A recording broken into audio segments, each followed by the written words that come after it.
Fantastic. So what they're going to do is they're going to do an analysis, they're going to do a training, and they're going to do a re-audit. Dr. Badri, what do you think, if you are the assessor, what would your comments be for this closure? Yeah, I would agree that awareness is probably not an issue here. But as you told, it could be the system, it could be the form itself, it is not very user friendly. Then the second thing is, though the awareness is there, the importance and the stress about it and the accountability of it. Suppose if somebody doesn't do, so what happens? Is it just the closure?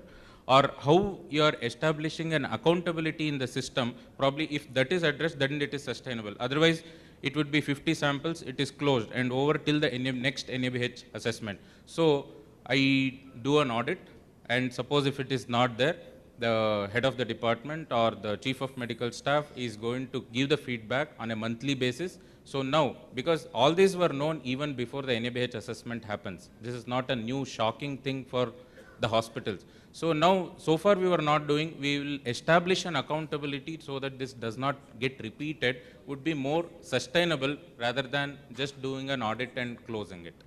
Perfect. I'll take the cue from the word sustainable, because when you submit closures, please remember you need to come up with an action plan and you need to propose something which can be continued over a period of time. So essentially, what Mr. Abel also needs to do in addition is come up with saying, okay, you are now done an audit, but how do you ensure that this continues? What is your check mechanism to ensure that it doesn't fall down? What is going to ensure that you only go up? Because that's the challenge. That is something assessors look for. It is not just, as they say, superficial as to how you are closed, but also as to how, as an issue, how are you going to address this systematically? And please note, assessors are not that bad also. Assessors are bad. That's what I think every organization which has been audited, assessed here will say. But assessors are also human beings. If you give us 100% name, date, time, sign, we'll be very much apprehensive. If you say yes, 70%, 80%, we say, you are also human like us. Welcome to the club. But if you say, no, 100, now we have put a system in place where 100% of times it is happening. I'm sure all the three assessors here will say, is that happening?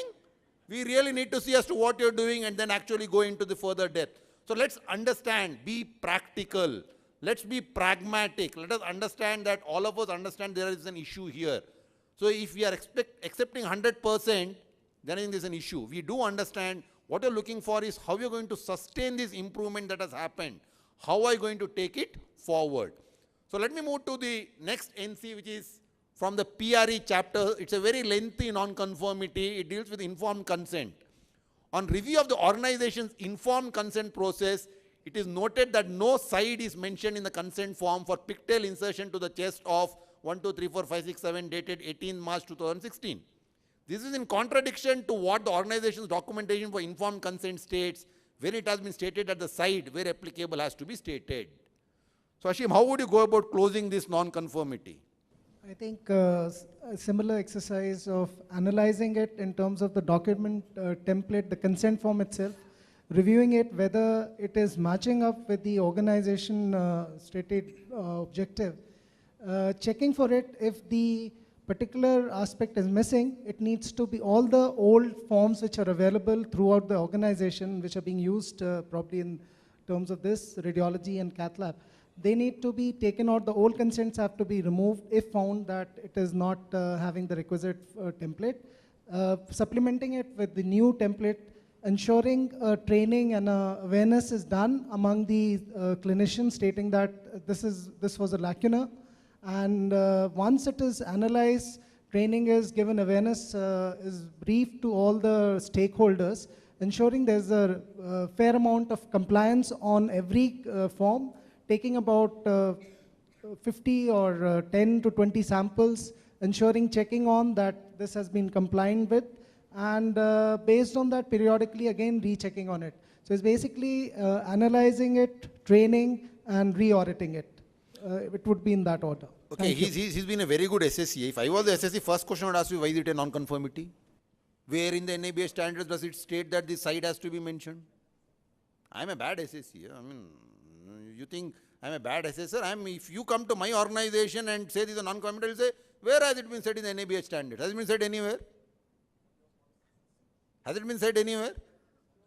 No. So how is it a non-conformity? Please understand, non-conformities can be against the standard, it can be against what is your own documentation. So this is an example of a non-conformity which the NABH is not being prescriptive. NABH is not going to be prescriptive and stating that this is all what you need to do. This is your own, this is the organization's own documentation. So you need to ensure that all that you have stated is actually what you are practicing.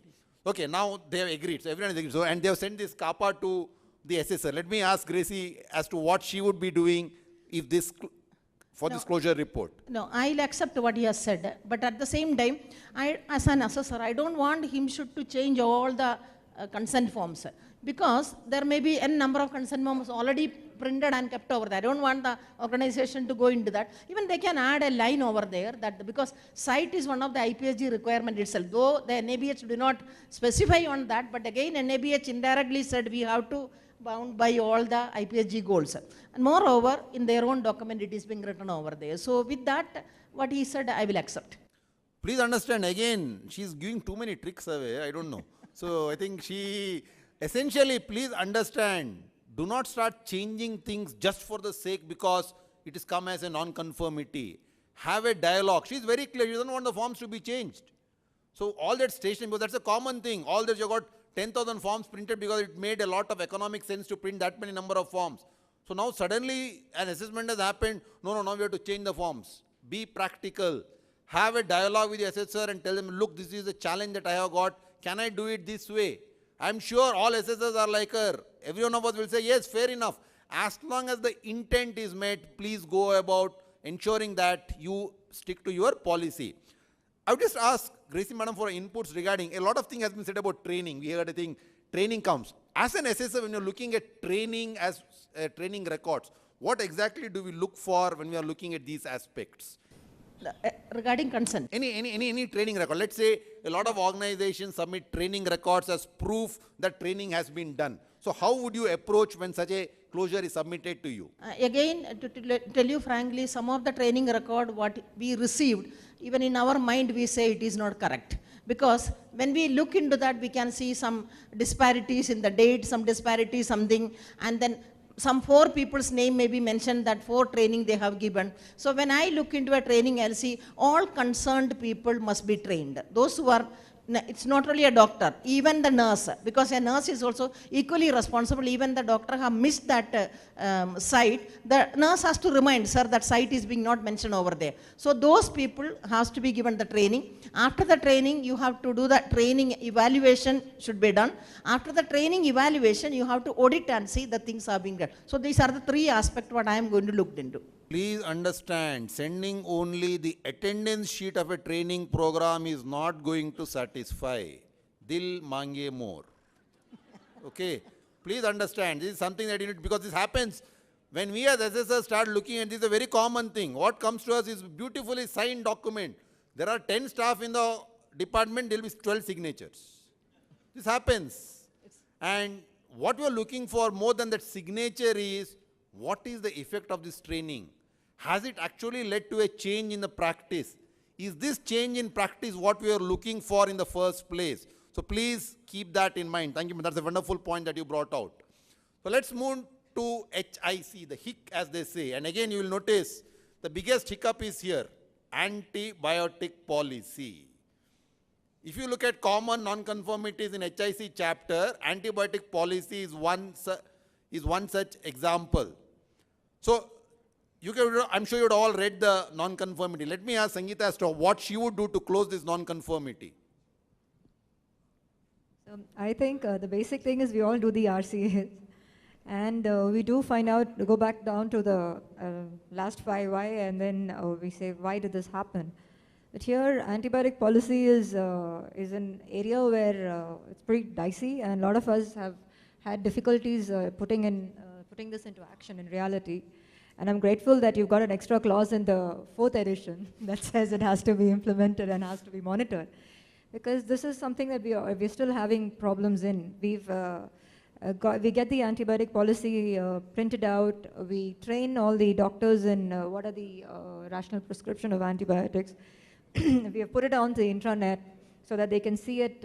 It's available on the tabs. for them to refer, but still we see that they don't adhere to it.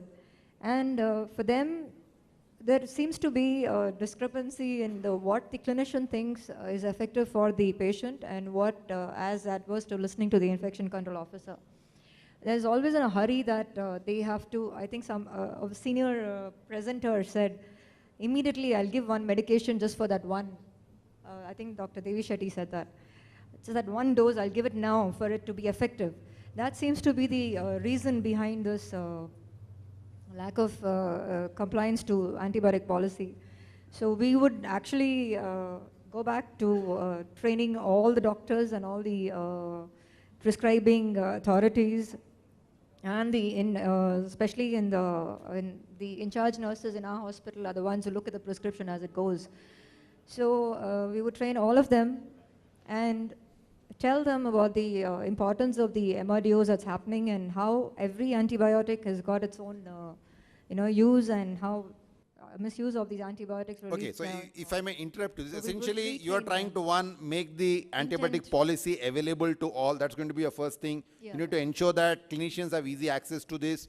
You're also going to ensure that they are trained, they are re-emphasized as to what's the importance of antibiotic The policy. intent, yes, the Okay, intent of so let why. me ask Ajita as to what she would comment if this was the closure that was submitted to her. No, and then of course, as with all closures, we will send you the evidence of all the trainings and the pre-test and the post-test. Fair enough, And okay. everything, and of course, before we send you that, we would also have a re-audit of all the case sheets and see an audit done by the infection control officer himself to say Okay. that yes, he approves of the compliance or Well, not.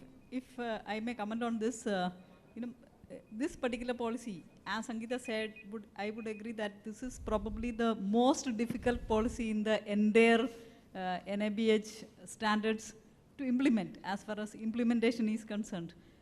So I feel the problem which we face is that participation of the clinicians. So I would rather look for whether this point was discussed in the infection control committee meeting and whether you have attached any infection control committee meeting minutes and what was the solution. Now suppose if I may look at my infection control committee meeting, most of the clinicians don't even come for the infection control committee meeting. So I would look for who all had come, and suppose if the attendance was less, the committee may have to be called again, where ensuring more participation from the clinicians is essential if you are really intending to implement this policy, and whether the policy need to be looked into, whether you have to talk to the clinicians as to what is their point in implementing this. So whether these points were discussed in the infection control committee meeting is what I'm going, because we need to look at the root cause for these problems, and we all are, mostly I feel looking at the closures that we all are looking for quick fixes, so that and I have come across very smart people too, like where you can't say that I don't accept this closure, but as Gracie ma'am said, in our heart we knows that this is just done for closing that For the point. closure part. So I feel this makes sense or meaning. A lot of effort is being put into conducting assessment from the assessor side all. So it makes meaningful if only we stop fudging things. So Yeah, I will essentially, look for that. I have taken the liberty of actually putting up what an organization had submitted. This is actual one. This is not made up. Look at how it's been approached. I want all of you to look at how it has been approached. They're not saying I'm going to give you 100%. They're genuine. They have actually raised the issues. They have tried to find out as to what the problem was. And the key thing here, if you look at both what came, was the involvement of the clinicians. Because all the clinicians out here, including me, when it comes to quality, we are all laggards. Some of us, those of us here by passion, we would like to be in the forefront, but 10%, 20%, but 80-20, 20% may be the best thing, but 80% is someone that you'll have to take them along. But without taking the 80% along, it becomes difficult. So you need to ensure that all of them are taken along with you, you take them along. So in the interest, I'll just go to the last one non-conformity, which is on HR, and I'll ask Abel to comment on this. The organization is not providing induction training. First, we will identify the root cause for the same. As usual, whether it's system correction or definitely again, this is not a lack of awareness because Okay, now I'll give Abel an option. So this was what it was. Now if the NC is worded like this, although induction training is provided by the organization, evidence suggests that all eligible staff are trained is found lacking. For example, as against 23 staff who had to be provided induction training by March 15th, based on the hospital's policy of providing induction training to all staff who have joined in the previous 2 weeks, only 6 have been provided training. As an organization, as an SSC, which do you think is more, I would say more easier to close? An NC which is written like this or an NC which is written like this? second one. Why do you think it's easier to address the second non-conformity? It's more specific as she has said. And moreover, I will modify my organization policy. Perfect. So please understand, assessor organized SSCs, if you are not able to understand a non-conformity, you are well within your rights to seek clarity. Because as is pointed out, you look at this non-conformity and this non-conformity, you understand your approach will change. The way you will go about doing your analysis will change. Because earlier it will give an impression that induction training is not happening at all. So the remedial may be HR Ed sacked. I don't know. Hopefully that will not happen. But when you look at a non-conformity like this, you know that you have a system in place, but something needs to be fine-tuned. So the whole approach is going to be changed. So with this background, quickly, how would you go about closing this? We will modify our organization policy on this. And second, for example, say if 3 people join the hospital next month, what we will do is we will take all the induction training records, we will send all the PPT which we are using for the induction training to the assessors, and we'll take a pre-test and post-test feedback and send it along with the closure plan to the NABH Secretariat. Dr. Badri, what would your comments be for this closure? Here the NC is on, not induction training itself is not happening, not on the content of the induction training. So there are some people who have not attended. There could be many reasons for not attending, which we have to do the root cause analysis, not just based on March, maybe February, January, past 6 months we have to get.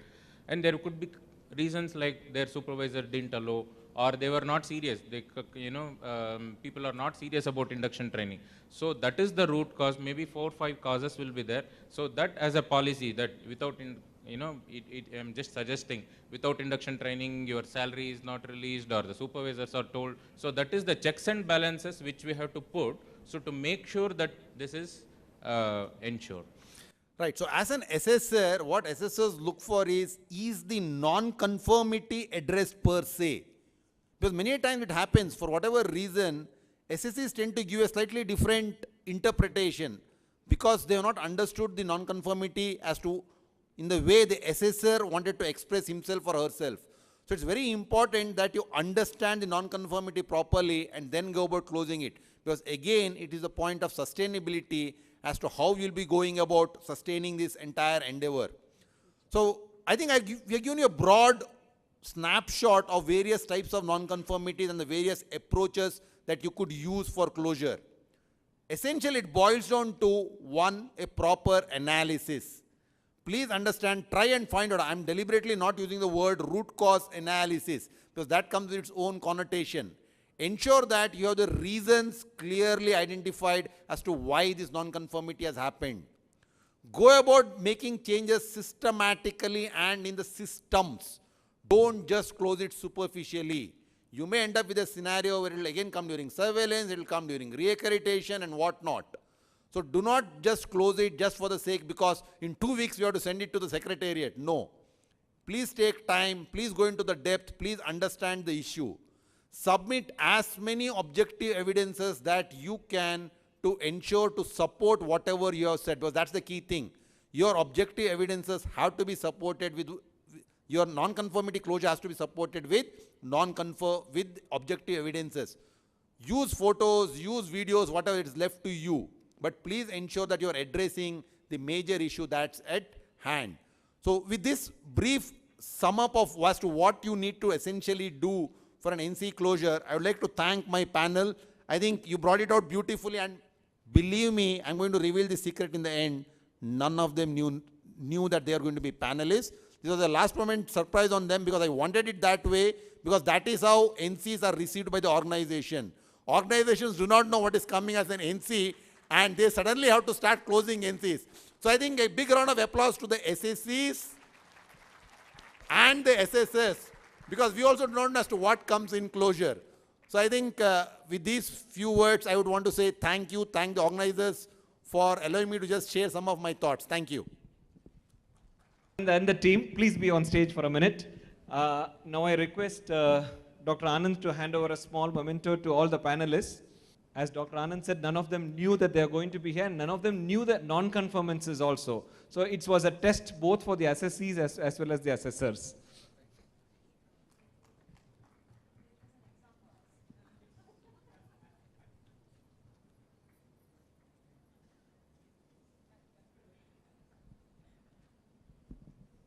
Thanks, Dr. Anand, and all the panelists for a wonderful session. I think most of the audience are benefited by this kind of a demonstration. Thanks. Thank you, sir.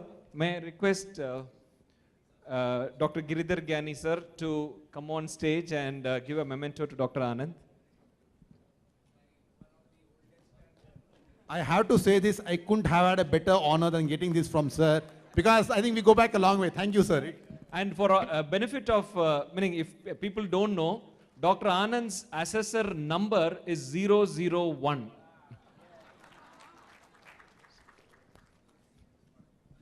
Thank you. For the next session, I request Dr. Shanmuganandam to kindly request Dr. Shanmuganandam to introduce the speakers, to the chairperson, sir.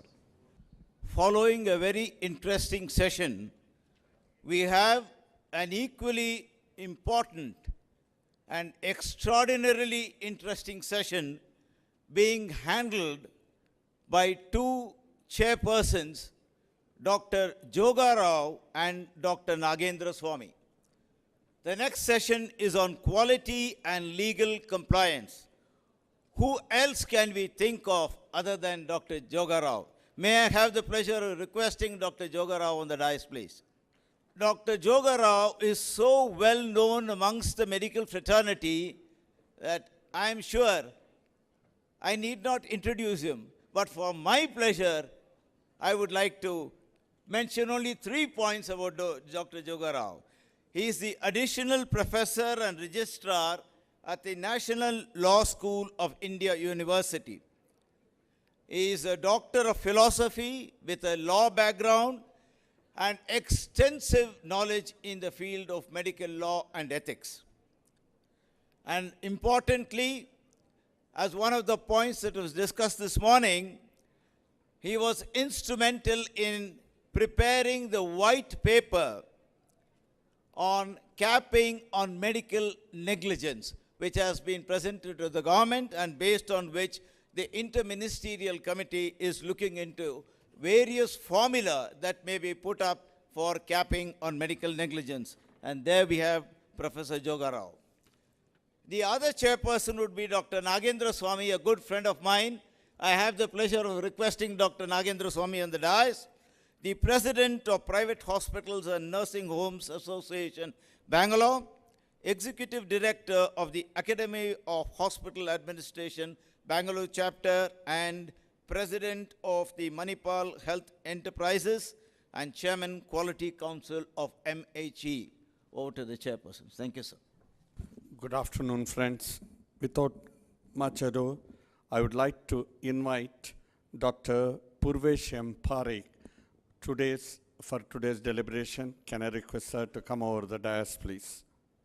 It's my pleasure to introduce Dr. Purvesh for today's deliberations. He is a medico-legal expert.